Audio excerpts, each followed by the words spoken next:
Bismillahirrahmanirrahim. Assalamualaikum warahmatullahi wabarakatuh. Anak-anakku semua MTS Jatirejo, khususnya bagi kelas 7. Di hari ini kita akan belajar tentang PPKN.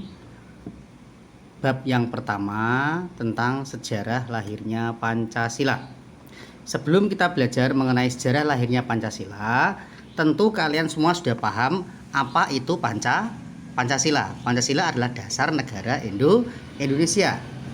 Dan tentu Pak Guru yakin kalian semua sudah hafal semua sila-sila yang ada di Pancasila. Sila pertama sampai sila ke-5. Sudah paham ya? Kalau sudah paham dan sudah hafal, mari kita mulai dengan belajar tentang sejarah lahirnya Pancasila. Sejarah perumusan Pancasila. Poin pertama, sejarah terbentuknya BPUPKI.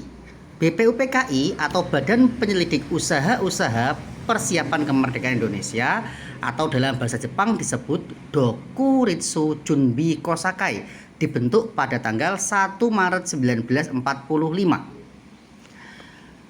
Pada tanggal 29 April 1945, Dr. Rajiman Widyodiningrat ditunjuk sebagai ketua BPUPKI tersebut. BPUPKI beranggotakan 69 orang yang terdiri dari 62 anggota aktif, yakni dari tokoh pergerakan nasional, dan 7 orang anggota istimewa, yakni dari perwakilan militer Jepang.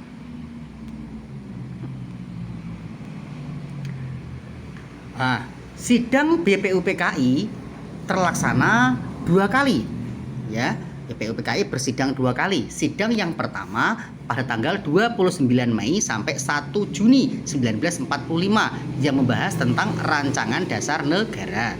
Yang kedua yakni sidang pada tanggal 10 sampai 17 Juli 1945 yang membahas tentang rancangan UUD serta pembukaannya.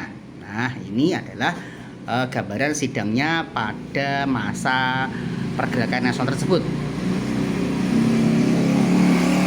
Selanjutnya, pada sidang BPUPKI yang pertama, ada 3 tokoh yang memberikan usulan tentang dasar negara.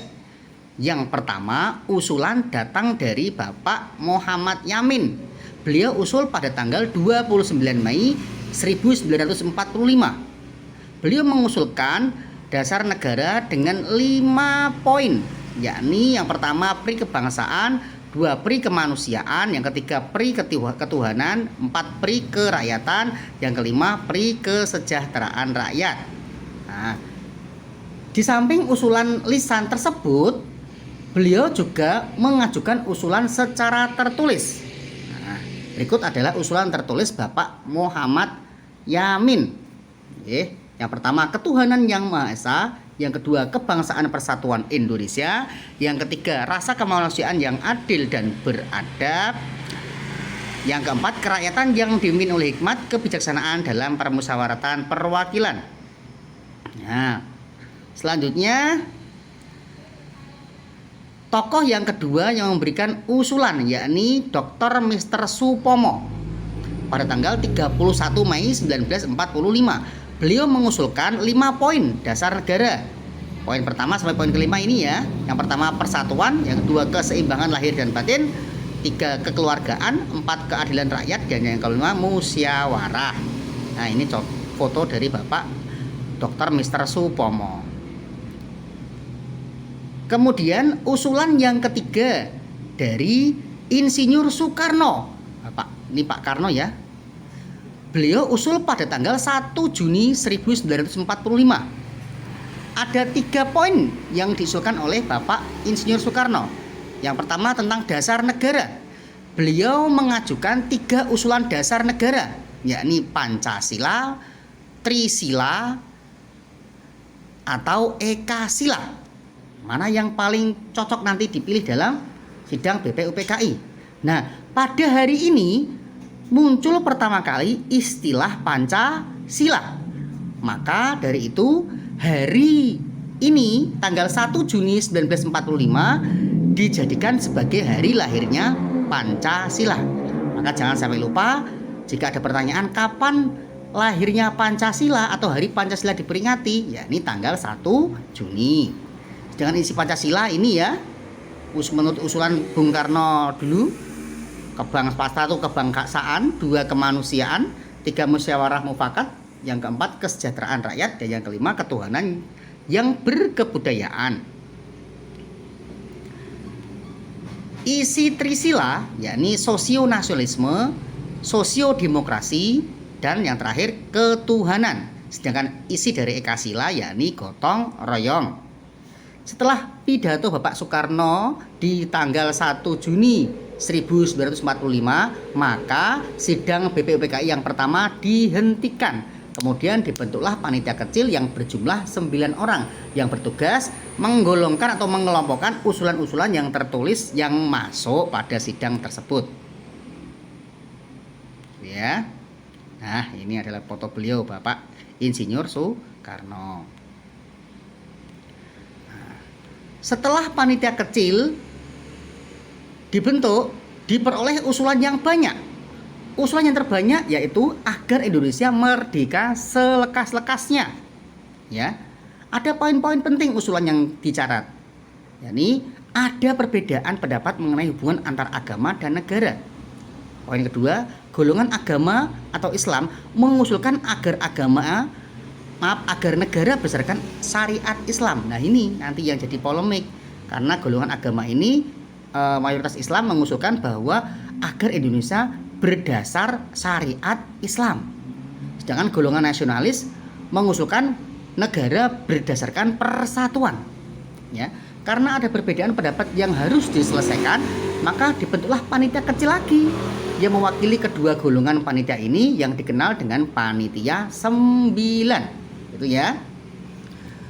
Pada tanggal 22 Juni, panitia 9 berhasil mencapai kesepakatan dalam rancangan Preambulum Hukum Dasar atau Piagam Jakarta. Nah, siapa tuh panitia 9 tokoh-tokohnya yang tergabung di panitia 9 tersebut? Yang pertama Insinyur Soekarno, beliau yang menjadi ketua panitia 9. Yang kedua Dr. Andes Muhammad Hatta sebagai wakil ketua. Yang berikut anggota-anggotanya nomor 3 yakni Raden Ahmad Subarjo Joyodi Suryo. Yang keempat Mr. Profesor Muhammad Yamin. Yang kelima Kiai Haji Wahid Hasyim. Tentunya kamu paham ya siapa Wahid Hasyim? Beliau adalah putra dari Bapak Kiai Haji Hasyim Asy'ari. Yang keenam Abdul Qahar Muzakir. Yang ketujuh Raden Abhikusno Cokrosuyoso. Yang kedelapan Haji Agus Salim. Nah, untuk Haji Agus Salim ketemu kalian juga hafal ya tentang tokoh nama beliau. Tokoh ini adalah juga menjabat sebagai Bapak Pandu Indonesia. Yang kesembilan Mr. Alexander Andreas Maramis atau Mr. A.A. Maramis. Tadi adalah 9 dari tokoh-tokoh panitia 9. Ya. Nah, ini adalah Piagam Jakarta. Ya. Dalam Piagam Jakarta ini, ya, Piagam Jakarta adalah cikal bakal dari pembukaan UUD 1945. Dari alinea pertama sampai alinea keempat, semua sama. Yang paling mendasar ada beda sedikit di alinea keempat, yakni dalam isi rancangan Pancasila.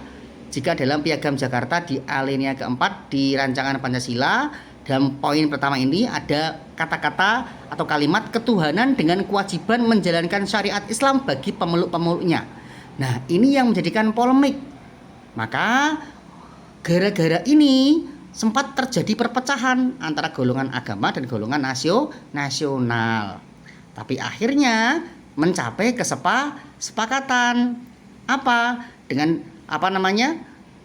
Piagam Jakarta tadi yang rancangan Pancasila di sila pertama tentang ketuhanan dengan menjalankan syariat Islam itu dicoret, diganti menjadi ketuhanan yang Maha Esa. Maka jadilah Pancasila yang seutuhnya. Makanya jika ada pertanyaan apa perbedaan Piagam Jakarta dengan Pancasila, ya ini terdapat pada sila pertama, gitu ya. Itu. Sidang kedua BPUPKI yakni tanggal 10 sampai 17 Juli 1945. pada sidang kedua ini disampaikan hasil musyawarah antara golongan Islam dan golongan nasionalis tentang rancangan hukum Mukadimah hukum dasar, di dalamnya memuat 5 sila Pancasila yang tadi ya aku terangkan di awal tadi. Nah, seluruh anggota sidang tersebut dapat menerima kesepakatan sehingga masalah dasar negara dianggap telah selesai. Nah, pada tanggal 7 Agustus 1945, BPUPKI dibubarkan oleh Jepang. Kemudian dibentuklah PPKI atau Panitia Persiapan Kemerdekaan Indonesia. Demikian singkat materi tentang sejarah